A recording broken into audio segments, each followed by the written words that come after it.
Hi ಎಲ್ರಿಗೂ ರಂಜಾನ್ ಮತ್ತು ಯುಗಾದಿ ಹಬ್ಬದ ಶುಭಾಶಯಗಳು. ನಾವಿವತ್ತು ನಮ್ಮ ಊರಿಗೆ ಹೋಗ್ತಾ ಇದ್ದೀರಿ. ಆಟೋಲ್ಲಿ ಹೋಗ್ತಾ ಇದ್ದೀರಿ. ಆಟೋಯಿಂದ ಬಸ್ ಕಡೆಗೆ ಬರ್ತಾ ಇದ್ದೀರಿ. ನೋಡಿ ಬಸ್ಸಲ್ಲಿ ಯಾರೂ ಇಲ್ಲ, ನಾವೇ ಮೊದಲು ಅನಿಸುತ್ತೆ. ಎಲ್ಲ ಸೀಟ್ಗಳು ಖಾಲಿ ಖಾಲಿ. ನೋಡಿ ನಮ್ಮ ಮಗಳು ಹಾಯ್ ಅಂತ ಹೇಳ್ತಾ ಇದ್ದಾರೆ ಎಲ್ರಿಗೂ. ಹಿಂಗಡೆ ಸೀಟ್ಗಳೆಲ್ಲ ಒಂದೊಂದಾಗಿ ಭರ್ತಿ ಆಗ್ತಾ ಇದೆ. ನೋಡೋಣ ಯಾವಾಗ ಫುಲ್ ಆಗುತ್ತೆ ಅಂತ.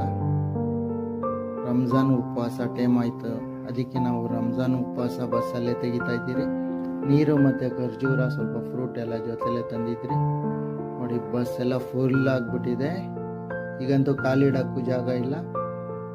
ಬಸ್ ಇನ್ನೇನು ಹೋಗ್ತಾನೆ ಇದೆ ರಸ್ತೆಯಲ್ಲಿ. ನೀವು ನೋಡ್ತಾ ಇದ್ದೀರಾ, ನಾವು KR ಪುರಂ ಬ್ರಿಡ್ಜ್ ಕಡೆಯಿಂದ ಹೋಗ್ತಾ ಇದ್ದೀರಿ. KR ಪುರಂ ಬ್ರಿಡ್ಜ್ ಆದ ನಂತರ ಒಂದು ಅರ್ಧ ಗಂಟೆ ಮುಕ್ಕಾಲು ಗಂಟೆ ಆದಮೇಲೆ ನೋಡಿ ಹೊಸಕೋಟೆ ಟೋಲ್ ಗೇಟ್ ಹತ್ರ ಬಂದಿದ್ದೀರಿ ನಾವು. ಅದಾದ ನಂತರ ನೋಡಿ